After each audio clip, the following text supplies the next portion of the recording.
यहाँ के जनमानस ने, प्रकृति ने इस समाज के लिए अपना आप को अर्पण किया है, त्यागा हुआ है। उसका एक खासा उदाहरण आज मैं आपको दिखाता हूँ। टेहरी झील, जो टेहरी झील है, आपको ये टेहरी झील देखिए, ये पूरा नजर दौड़ाइए, ये पूरा पानी का तालाब दिखाई दे रहा है। उधर आप में सामने देखेंगे तो टनल बने हुए हैं, इधर देखेंगे तो वो घनसाली के लिए रोड चला गया है। अगर हम इधर की बात करते हैं तो इधर की अगर हम बात करते हैं तो ये जो हमारा है उत्तरकाशी के लिए चला गया। तो ये पूरा झील आप देख रहे हैं, इस झील को बनाने के इस क्षेत्र के रहने वाले लोगों ने अपना पूरा चीज त्यागे हुए। मैं इसका साक्षी हूँ। 1997 में मैं यहाँ पर आया था। स्वामी राम तीर्थ जो डिग्री कॉलेज था, यहाँ सौभाग्य प्राप्त हुआ यहाँ पढ़ाने का। तो 1997 में मैं आया था यहाँ। तो दोस्तों जब मैं ये झील में आया, मुझे वो पुरानी चीज़ें याद आई। उस समय जो था कि जब श्रीनगर से हम आया करते थे तो नीचे नीचे जो है कि नदी के ऊपर से जो राजमहल, जहाँ प्रताप इंटर कॉलेज था, उसके बगल से रास्ते हुए आगे जो पुल था, पुल के सामने से बहुत सारी दुकानें हुआ करती थी और वो दुकानों में जो है कि मिठाइयाँ, तमाम चीज़ें होती थी। मैंने ये देखा हुआ है कि पुरानी टेहरी कैसे थे। हम लोग नीचे घूमने के लिए जाते थे, वहाँ ईदगाह था, बगल बगल हम जाते तो बद्रीनाथ का मंदिर था और वहाँ से उत्तरकाशी के लिए रोड जाया करती थी। तो बहुत ही गहरा था, ये बहुत नीचे था। जब हम घूमने जो जहाँ पर ये सामने वो दिखाई दे रहे हैं, वो टनल बने हुए हैं, वहाँ हम पैदल आते थे ऊपर देखने के लिए। तो कितना नीचे से लेकर ऊपर तक वो दृश्य आज मैं देखता हूँ तो बिल्कुल बदला हुआ है, यानी कि बिजली सप्लाई हो रही।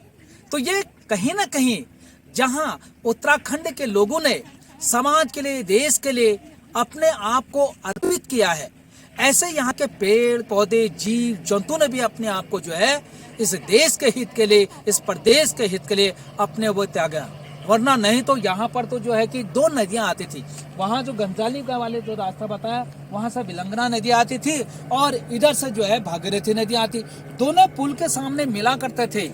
वहाँ पर पर्यावरणविद सुंदरलाल बोगड़ा जी की एक छोटी कुटिया हुआ करती थी, वो लोग बैठा हुआ करते थे वहाँ पर।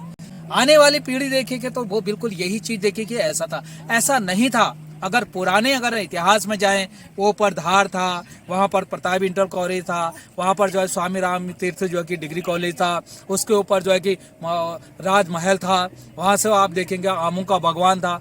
कई ऐसी यादें हैं जो हमने देखे हैं। सिंगोरी मिठाई हमने खाई है, वहाँ से मैंने खुद खाई हुई है। तो मेरे नजरों में भी आज जो है कि जो ये झील देख रहा हो, इस झील के नीचे वही दृश्य जो है कि मेरे निगाहों में आ रहा है, मेरे नजरों में आ रहा। जिन गलियों से मैं घूमा था, जिस विद्यालय में मैं जाया करता था, जिन लोगों से मैं मिला करता था, जहां हम घूमने के लिए पैदल ऊपर वो धार तक आया करता, चीड़ के पेड़ के सहारे सारे लोगों के खेत खलियान हुआ करते थे। लोग वहां पर गाय भैंस बकरी को पाला करते थे और नीचे बहुत बड़ा ईदगाह होता, हमेशा वहां पर लोग जो है कि ईदगाह पर जाया करते थे, ये तमाम चीजें पढ़ा करते थे।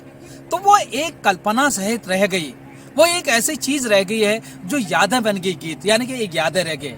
तो आने वाली पीढ़ी को अपना पूर्वजों का वो त्याग समर्पण देखना चाहिए कि उन्होंने देश के लिए, उन्होंने प्रदेश के लिए अपना सब कुछ न्यौछावर किया है और विकास के लिए जो है कि इस देवभूमि में पहाड़ उत्तराखंड का निर्माण कर डाला है कि एक सपनों का उत्तराखंड हो, सबको रोजगार मिले, सबको जो है कि यहाँ पर अपना व्यवसाय चलाने का हक मिले। बड़े बड़े दानी और दिली होंगे वो इंसान जिन्होंने जो है कि बचपन से लेकर के बुढ़ापा तक ये चीजें गुजारे होंगी और आज वो चीजें आएंगे। तो निश्चित तरीके से युवा पीढ़ी जरूर देखे और पुराने बुजुर्ग लोग जो हमारे जीवित रहे होंगे उनसे जरूर मिलिए, उनसे पूछिए कि पुरानी टेहरी कैसे थे, कैसे आप लोग यहाँ पर रहा करते थे, कौन सी गलियां थी, कौन से पुल था, क्या बद्रीनाथ का मंदिर कैसा था, उसके सामने जो बड़ का पेड़ था वो बड़ का पेड़ कैसा था, जो पुल बना था पुल कैसा था, किस तरीके से उत्तरकाशी की गाड़ियां जाया करती, कहाँ पर ये लोग जो है कि वो नीचे नदियों में जगह भिलंगना की मच्छियां पकड़ी करते थे। तो ये तमाम चीजें हमारे जब वो पूर्व देखेंगे, स्मृतियों में वो चीजें आएंगे तो हम अपने आने वाली पीढ़ी को बता पाएंगे। वरना जो पीढ़ियां आएंगे इसी तरीके सोचेंगे हमारे झील है। ऐसा नहीं था मेरे मित्रों। भूमि मेर पहाड़ उत्तराखंड के लोगों, ये घाटी नुमा थी, दोनों घाटी नुमा थी। उधर से बिलंगना की घाटी थी, इधर से जो कि भागीरथी की घाटी थी। ये दोनों घाटियां थी और इन घाटियों में जो है कि नदियां आता था, उसको बंद करके ये झील बनाया गया है। मैं उन बुजुर्गों को नमन करता हूं जिनकी जीवन पूरा इस पुरानी टेहरी में बीता होगा। इन्हीं शब्दों के साथ टेहरी झील से आपका पर्यावरणविद वृक्ष मित्र डॉक्टर त्रिलोकचंद सोनी।